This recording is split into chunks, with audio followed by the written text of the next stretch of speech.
सुप्रभात बच्चों। पिछली संस्कृत की कक्षा में हम लोगों ने तृतीय पाठ किया था और तृतीय पाठ का अनुवाद और शब्दार्थ हम लोग कर चुके हैं। उसके बाद हम लोगों ने धातु रूप किया था और धातु रूप में मैंने आपको बताया था और समझाया था कि लट लकार किस प्रकार से प्रयोग में लाया जाता है। हम लोग अनुवाद कर चुके हैं तृतीय पाठ का और शब्दार्थ कर चुके हैं। ये पाठ आप समझ चुके हैं। अब इस पाठ का हम लोग आज व्याकरण करेंगे। व्याकरण में सर्वप्रथम आपको यहाँ पहला प्रश्न है, उदाहरण के अनुसार रिक्त स्थान भरिए। त्वम गच्छसि, अहम गच्छामि। अब हमको पहला रिक्त स्थान लेना है। पहले रिक्त स्थान में है त्वम वदसि। तो त्वम वदसि के बाद जिस तरह से हमने इस पाठ में त्वम वदसि के साथ जिस तरह यहाँ अलग है, तो सर्वप्रथम यहाँ पर त्वम गच्छसि है तो अहम गच्छामि लिखा है, तो इसी तरह हमें यहाँ अहम लगाना है। पर अहम के साथ वदसि का क्या हो जाएगा, ये मैंने पिछली बार धातु रूप में आपको बताया था। तो अहम के साथ यहाँ पर आप अपनी पुस्तिका निकालिए जिसमें आपने लिखा है अहम के साथ यहाँ पर वदसि का वदामी हो जाएगा। तो आप लोग यहाँ पर लिखेंगे अहम वदामी, यहाँ पर अहम वदामी आएगा। इसके पश्चात दूसरा है अहम नमामि। तो अहम नमामि, तो इस रिक्त स्थान में त्वम नमामि की जगह पर क्या हो जाएगा, त्वम नमामि की जगह त्वम के साथ लगेगा नमसी। तो यहाँ त्वम नमसी है। इसी प्रकार जो आपकी पुस्तिका है जिसमें आपने धातु रूप लिखा है, उसमें मैंने आपको सब बताया था कि किस शब्द को किसके साथ प्रयोग में लाया जाता है। आप उसी पुस्तिका को देखते हुए उसके आधार पर अब ये पूरा आप लोग ने करना है। तो इसी तरह से यहाँ पर पचामी है। हमें त्वम पचामी शब्द को अहम के साथ पचामी आ जाएगा और त्वम के साथ क्या आएगा, त्वम के साथ हम लोगों ने यहाँ लिखा त्वम के साथ पचामी का पचसी आएगा। तो इसी तरह आपको इस पहले वाले प्रश्न में ये ध्यान रखना है कि अहम के साथ धातु रूप किस प्रकार इस्तेमाल होगा और त्वम के साथ किस तरह से इस्तेमाल होगा।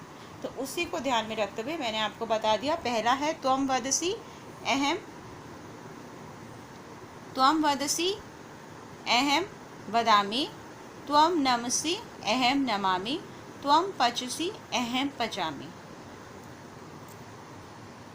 दूसरा प्रश्न है, मंजूषा से उचित पद लेकर रिक्त स्थान भरिए। यहाँ पर आपको रिक्त स्थान ये शब्द दिए गए हैं, इससे भरना है। पहला है नमसी, आम, सह नमति, यहाँ दिया हुआ पहला, और इसके आगे रिक्त स्थान बने किम त्वम, क्या तुम नमस्कार करते हो, तो नमस्कार को हम लिखेंगे नमसी। क्या तुम नमस्कार करते हो, किम त्वम नमसी। इसके पश्चात आम अहम नमामि। आम मतलब हाँ मैं नमस्कार करता हूँ। ये आप अपनी पुस्तक में अध्याय में पाठ में भी दिया गया है, आप उसको पढ़ के भी लिख सकते हैं। दूसरे में है नहीं किम लिखती, इससे रिक्त स्थान भरने हैं। राधा किम तो होगा नहीं, लिखती ही होगा सिर्फ। राधा लिखती यानी राधा लिखती है। किम त्वम लिखसी, क्या तुम लिखती हो, नहीं, इसमें आएगा नहीं अहम ना लिखामी, नहीं मैं नहीं लिखती हूँ। तो इस प्रकार से ये तीनों आपको, ये क और ख भाग मैंने आपको कराया। तीसरा प्रश्न है, उदाहरण के अनुसार रिक्त स्थान भरिए। इसमें आपको किसके साथ कौन सा अक्षर लगता है अपनी पुस्तिका में ध्यान से देख के उसके आधार पर आपको लगाने हैं। ये करते वक्त आपके पास आपकी पठ धातु रूप जो मैंने करवाया था वह पुस्तिका होनी बहुत आवश्यक है। तो सह पठती, अब उसी पुस्तिका में आप देखिए त्वम के साथ पठ का क्या हो जाएगा, त्वम के साथ पठसी होगा।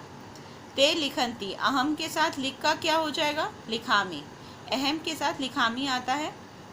ता गच्छन्ति, तो सा के साथ क्या हो जाएगा, ये एक वचन में है तो गच्छति हो जाएगा।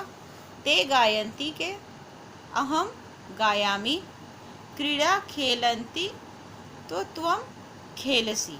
तो यह सब शब्दों को लिखने से और रिक्त स्थान भरने से पहले आपको पठ धातु रूप को याद करना बहुत आवश्यक है। और सिर्फ धातु रूप ही नहीं, धातु रूप के साथ कौन से शब्द किस प्रकार लगते हैं ये याद करना आपके लिए बहुत आवश्यक है।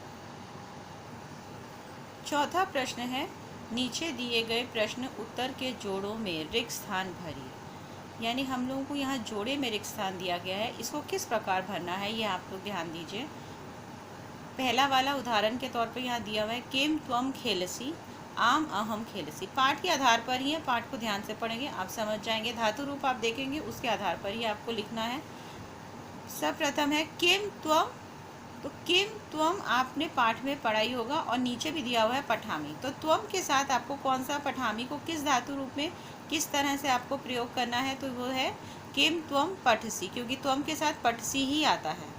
आम अहम, अहम के साथ पटामी आता है। तो इसी तरह से बहुत सरलता से आप लोग समझ जाएंगे। दूसरा है किम त्वम लिखती आम अहम लिखामी। तो ये जो आपके धातु रूप है, मैं बार बार से आपको समझा रही हूँ, इस धातु रूप के आधार पर आप चीज़ों को समझें।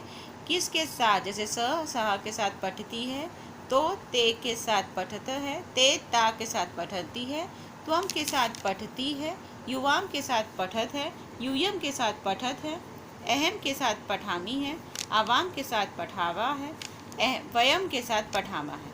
ये शब्दों को मैंने हिंदी में भी आपको समझा दिया है।